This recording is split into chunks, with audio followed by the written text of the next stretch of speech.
No, I don't worry. I tell you, I'm a man who believed that I died 20 years ago, and I live like a man who is dead already. I have no fear whatsoever of anybody or anything. I'd like to tell you about the strangest secret in the world. Some years ago, the late Nobel Prize-winning Dr. Albert Schweitzer was being interviewed in London, and a reporter asked him, "Doctor, what's wrong with men today?" And the great doctor was silent a moment, and then he said, "Men simply don't think." It's about this that I want to talk with you. We live today in a golden age. This is an era that man has looked forward to, dreamed of, and worked toward for thousands of years. But since it's here, we pretty well take it for granted. We in America are particularly fortunate to live in the richest land that ever existed on the face of the earth, a land of abundant opportunity for everyone. But do you know what happens? Well, let's take 100 men who start even at the age of 25. Do you have any idea what will happen to those men by the time they're 65? These 100 men who all start even at the age of 25 believe they're going to be successful. If you asked any one of these men if he wanted to be a success, he'd tell you he did. And you'd notice that he was eager toward life, that there was a certain sparkle to his eye, an erectness to his carriage, and life seemed like a pretty interesting adventure to him. But by the time they're 65, 1 will be rich. 4 will be financially independent. 5 will still be working. 54 will be broke. Now think a moment. Out of the 100, only 5 make the grade. Now why do so many fail? What has happened to the sparkle that was there when they were 25? What's become of the dreams, the hopes, the plans? And why is there such a large disparity between what these men intended to do and what they actually accomplished? When we say about 5% achieve success, we have to define success. And here's the best definition I've ever been able to find. Success is the progressive realization of a worthy ideal. If a man is working toward a predetermined goal and knows where he's going, that man is a success. If he's not doing that, he's a failure. Success is the progressive realization of a worthy ideal. Rollo May, the distinguished psychiatrist, wrote a wonderful book called Man's Search for Himself. And in this book he says, the opposite of courage in our society is not cowardice. It is conformity. And there you have the trouble today. It's conformity, people acting like everyone else without knowing why, without knowing where they're going. Now think of it. In America right now, there are over 18 million people 65 years of age and older. And most of them are broke. They're dependent on someone else for life's necessities. Now, we learn to read by the time we're 7. We learn to make a living by the time we're 25. Usually by that time, we're not only making a living, we're supporting a family. And yet by the time we're 65, we haven't learned how to become financially independent in the richest land that has ever been known. Why? We conform. And the trouble is that we're acting like the wrong percentage group, the 95 who don't succeed. Now, why do these people conform? Well, they really don't know. These people believe that their lives are shaped by circumstances, by things that happen to them, by exterior forces. They're outer-directed people. A survey was made one time that covered a lot of men, working men, and these men were asked, why do you work? Why do you get up in the morning? 19 out of 20 had no idea. If you ask them, they'll say, well, everyone goes to work in the morning, and that's the reason they do it, because everyone else is doing it. Now let's get back to our definition of success. Who succeeds? The only person who succeeds is the person who is progressively realizing a worthy ideal. He's the person who says, I'm going to become this, and then begins to work toward that goal. I'll tell you who the successful people are. A success is the school teacher who's teaching school because that's what he or she wants to do. The success is the woman who's a wife and mother because she wanted to become a wife and mother and is doing a good job of it. The success is the man who runs the corner gas station because that was his dream. That's what he wanted to do. The success is the successful salesman who wants to become a top-notch salesman and grow and build with his organization. A success is anyone who is doing deliberately a predetermined job because that's what he decided to do deliberately. But only 1 out of 20 does that. That's why today there isn't really any competition unless we make it for ourselves. Instead of competing, all we have to do is create. You know, for 20 years, I looked for the key which would determine what would happen to a human being. Was there a key I wanted to know which would make the future a promise that we could foretell to a large extent?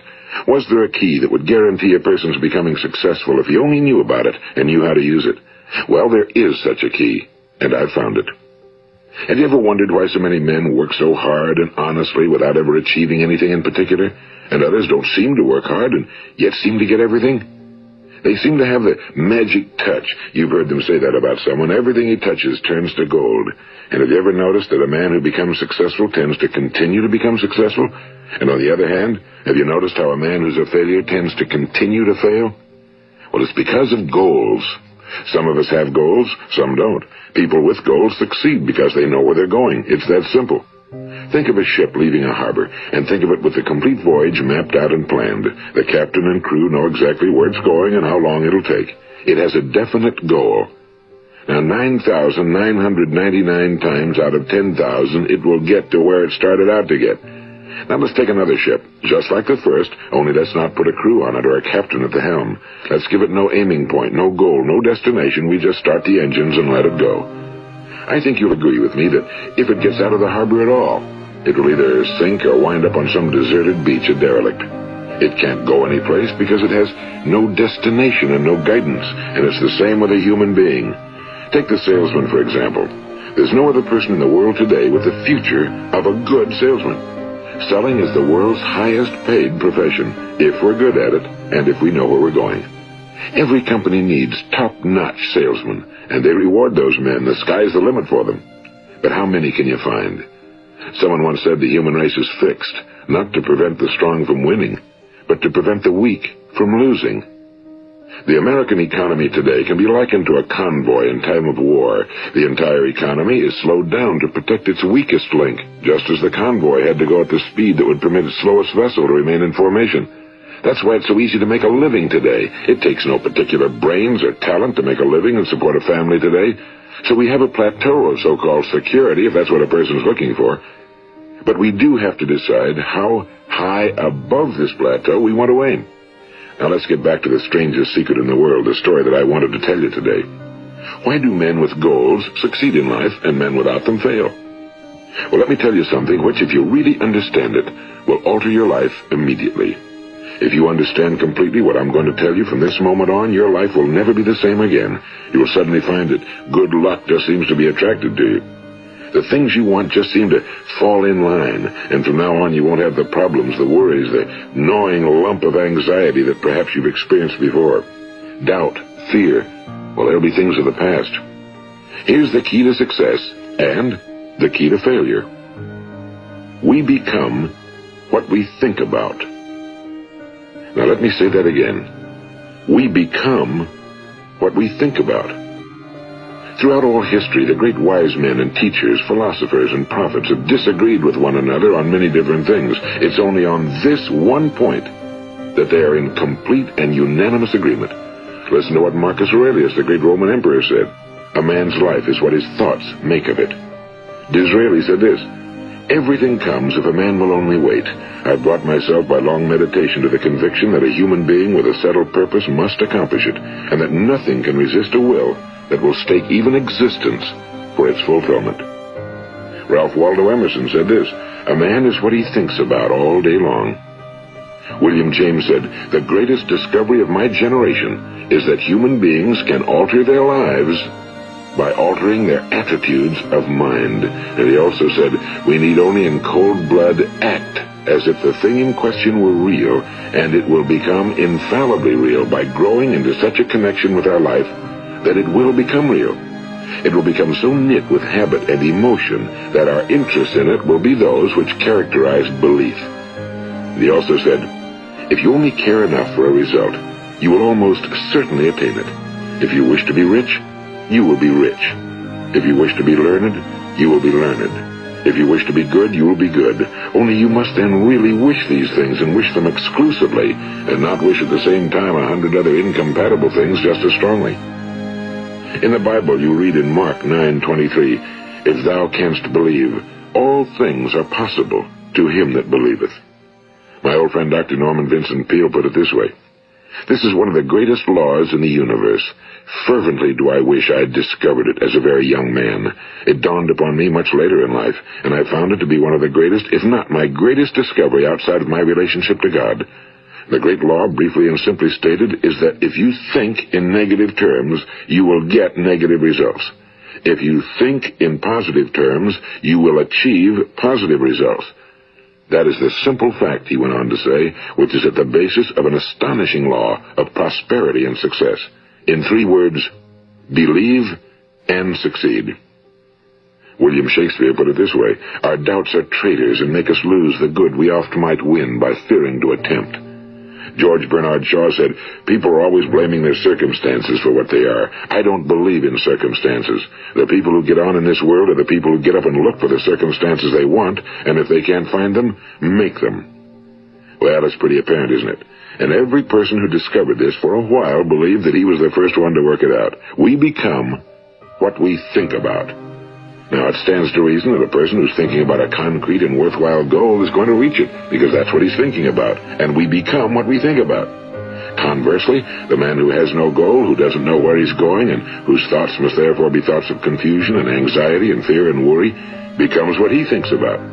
His life becomes one of frustration and fear and anxiety and worry. And if he thinks about nothing, he becomes nothing. Now, how does it work? Why do we become what we think about? Well, I'll tell you how it works as far as we know. Now, to do this, I want to tell you about a situation that parallels the human mind. Suppose a farmer has some land, and it's good fertile land. Now, the land gives the farmer a choice. He may plant in that land whatever he chooses. The land doesn't care. It's up to the farmer to make the decision. Now, remember, we're comparing the human mind with the land because the mind, like the land, doesn't care what you plant in it. It will return what you plant, but it doesn't care what you plant. Now let's say that the farmer has 2 seeds in his hand. One is a seed of corn. The other is nightshade, a deadly poison. He digs 2 little holes in the earth and he plants both seeds, one corn, the other nightshade. He covers up the holes, waters, and takes care of the land, and what will happen? Invariably, the land will return what's planted. As it's written in the Bible, as ye sow, so shall ye reap.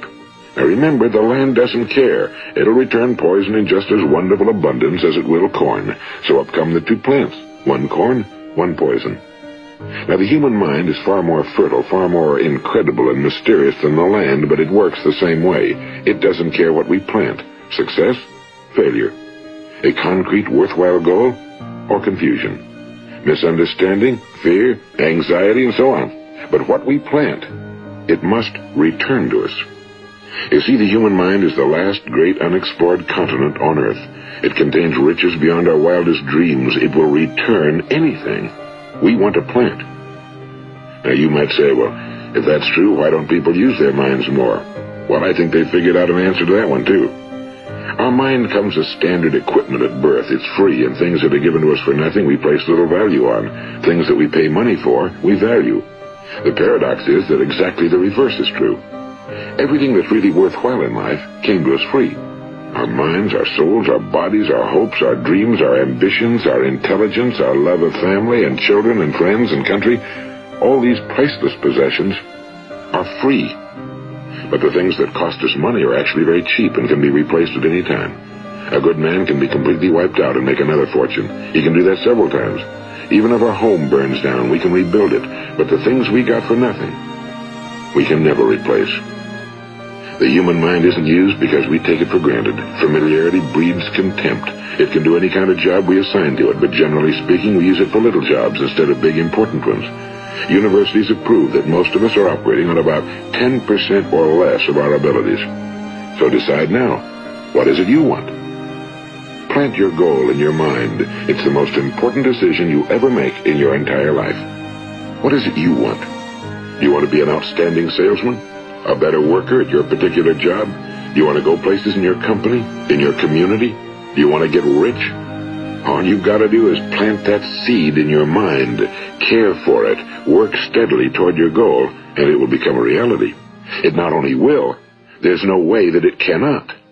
You see, that's a law, like the laws of Sir Isaac Newton, the laws of gravity. If you get on top of a building and jump off, you'll always go down. You'll never go up, and it's the same with all the other laws of nature. They always work. They're inflexible. Think about your goal in a relaxed, positive way. Picture yourself in your mind's eye as having already achieved this goal. See yourself doing the things you will be doing when you've reached your goal. Ours has been called the phenobarbital age, the age of ulcers and nervous breakdowns and tranquilizers. At a time when medical research has raised us to a new plateau of good health and longevity, far too many of us worry ourselves into an early grave trying to cope with things in our own little personal ways without learning a few great laws that will take care of everything for us. These things we bring on ourselves through our habitual way of thinking. Every one of us is the sum total of his own thoughts. He is where he is because that's exactly where he really wants to be, whether he'll admit that or not. Each of us must live off the fruit of his thoughts in the future, because what you think today and tomorrow, next month and next year, will mold your life and determine your future.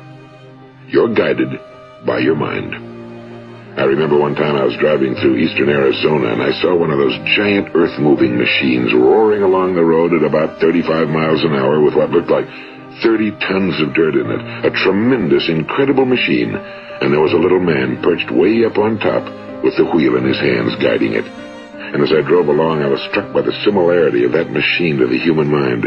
Just suppose you're sitting at the controls of such a vast source of energy. Are you going to sit back and fold your arms and let it run itself into a ditch? Or are you going to keep both hands firmly on the wheel and control and direct this power to a specific, worthwhile purpose? It's up to you. You're in the driver's seat. You see, the very law that gives us success is a two-edged sword. We must control our thinking. The same rule that can lead a man to a life of success, wealth, happiness, and all the things he ever dreamed of for himself and his family. That very same law can lead him into the gutter. It's all in how he uses it, for good or for bad. This is the strangest secret in the world. Now, why do I say it's strange, and why do I call it a secret? Actually, it isn't a secret at all. It was first promulgated by some of the earliest wise men, and it appears again and again throughout the Bible, but very few people have learned it, understand it. That's why it's strange, and why for some equally strange reason it virtually remains a secret.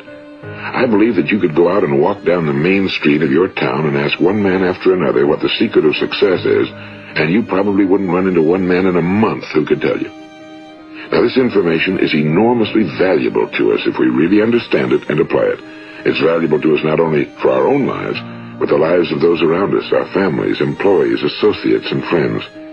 Life should be an exciting adventure. It should never be a bore. A man should live fully, be alive. He should be glad to get out of bed in the morning. He should be doing a job he likes to do because he does it well.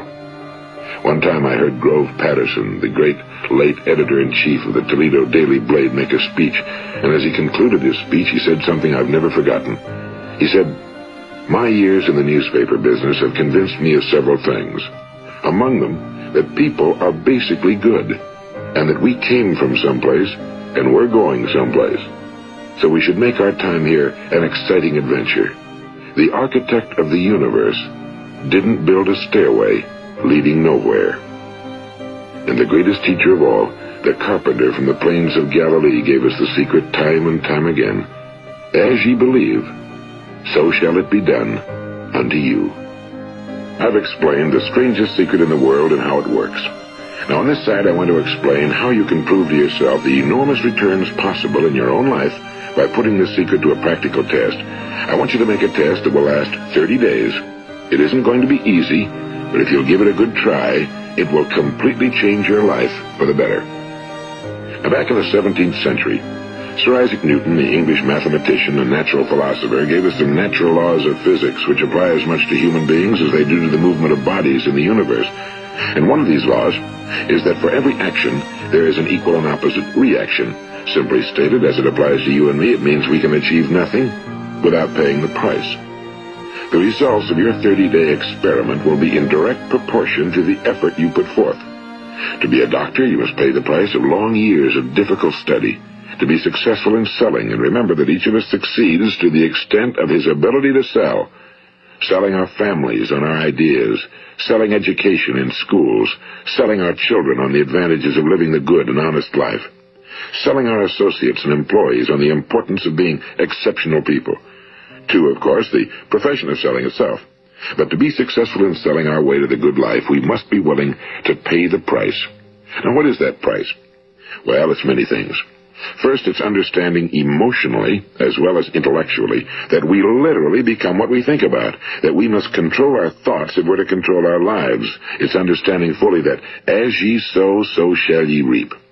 Second, it's cutting away all fetters from the mind and permitting it to soar as it was divinely designed to do. It's the realization that your limitations are self-imposed and that the opportunities for you today are enormous beyond belief. It's rising above narrow-minded pettiness and prejudice.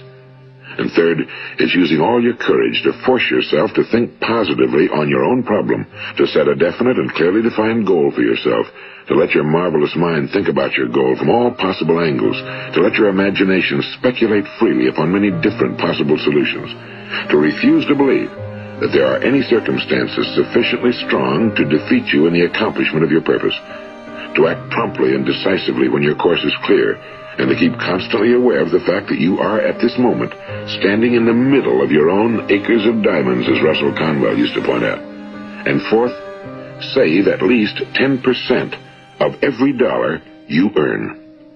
It's also remembering that no matter what your present job, it has enormous possibilities, if you're willing to pay the price. Now let's just go over the important points in the price each of us must pay to achieve the wonderful life that can be ours. It is, of course, worth any price. 1. You will become what you think about. 2. Remember the word imagination and let your mind begin to soar. 3. Courage. Concentrate on your goal every day. 4. Save 10% of what you earn. And 5. Action. Ideas are worthless unless we act on them. Now, I'll try to outline the 30-day test I want you to make. Keep in mind that you have nothing to lose by making this test and everything you could possibly want to gain. There are 2 things that may be said of everyone. Each of us wants something, and each of us is afraid of something. I want you to write on a card what it is you want more than anything else. It may be more money. Perhaps you'd like to double your income or make a specific amount of money. It may be a beautiful home. It may be success at your job. It may be a particular position in life. It could be a more harmonious family. Each of us wants something. Now write down on your card specifically what it is you want. Make sure it's a single goal and clearly defined. You needn't show it to anyone, but carry it with you so that you can look at it several times a day. Think about it in a cheerful, relaxed, positive way each morning when you get up. And immediately you have something to work for, something to get out of bed for, something to live for.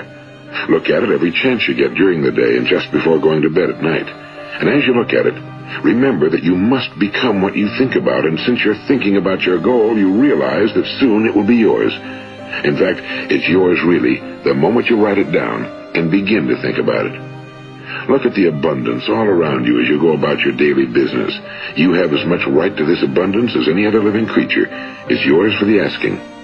Now we come to the difficult part. Difficult because it means the formation of what is probably a brand new habit, and new habits are not easily formed.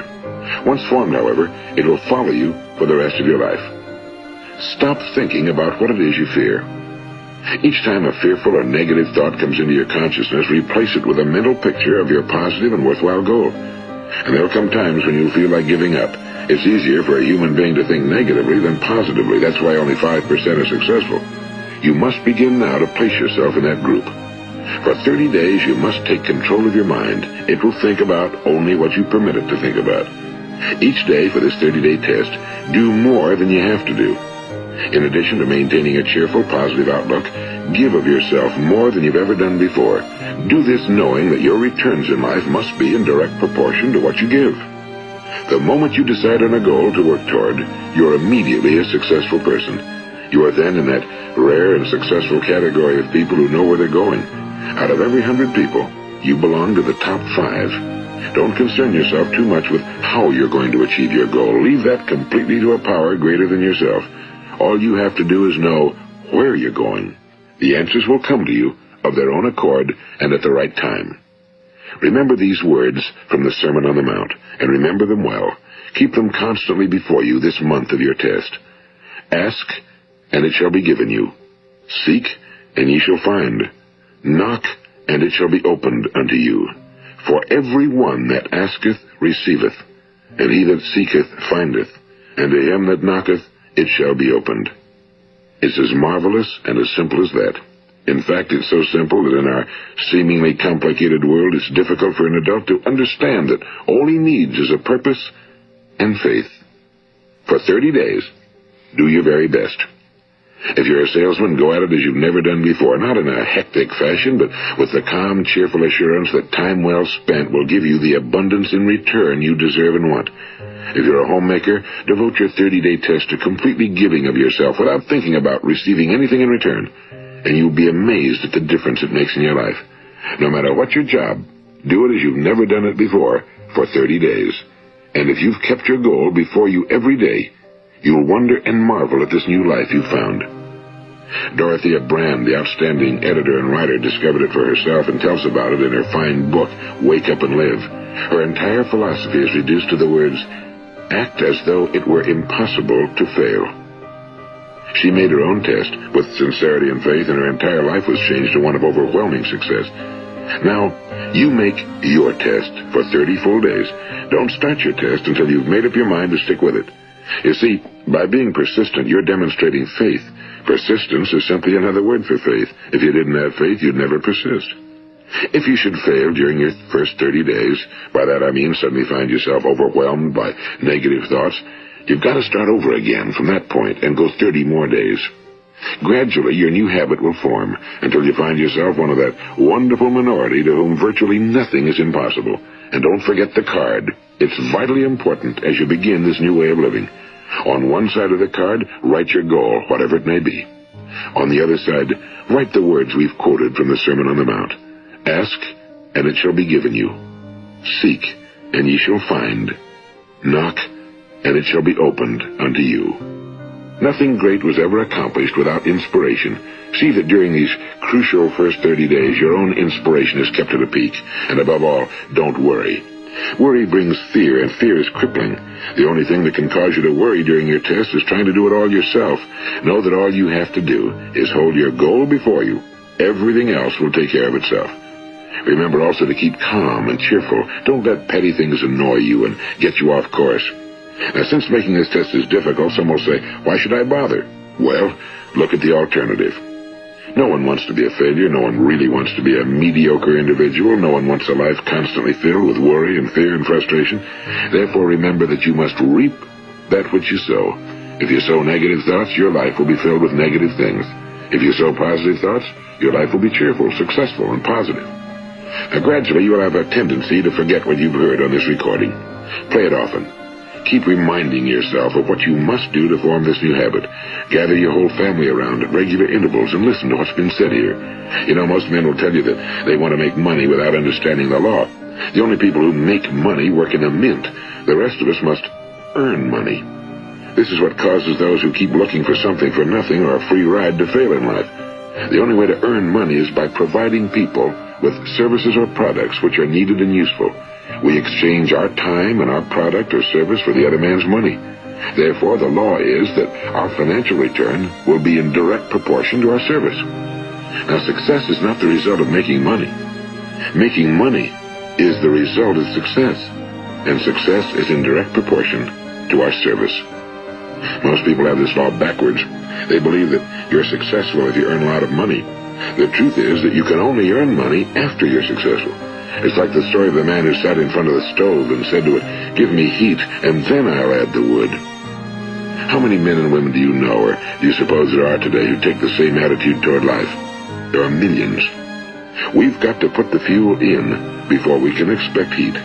Likewise, we've got to be of service first before we can expect money. Don't concern yourself with the money. Be of service, build, work, dream, create. Do this, and you'll find there's no limit to the prosperity and abundance that will come to you. Prosperity, you know, is founded upon a law of mutual exchange. Any person who contributes to prosperity must prosper in turn himself. Sometimes the return will not come from those you serve, but it must come to you from someplace, because that's the law. For every action, there is an equal and opposite reaction.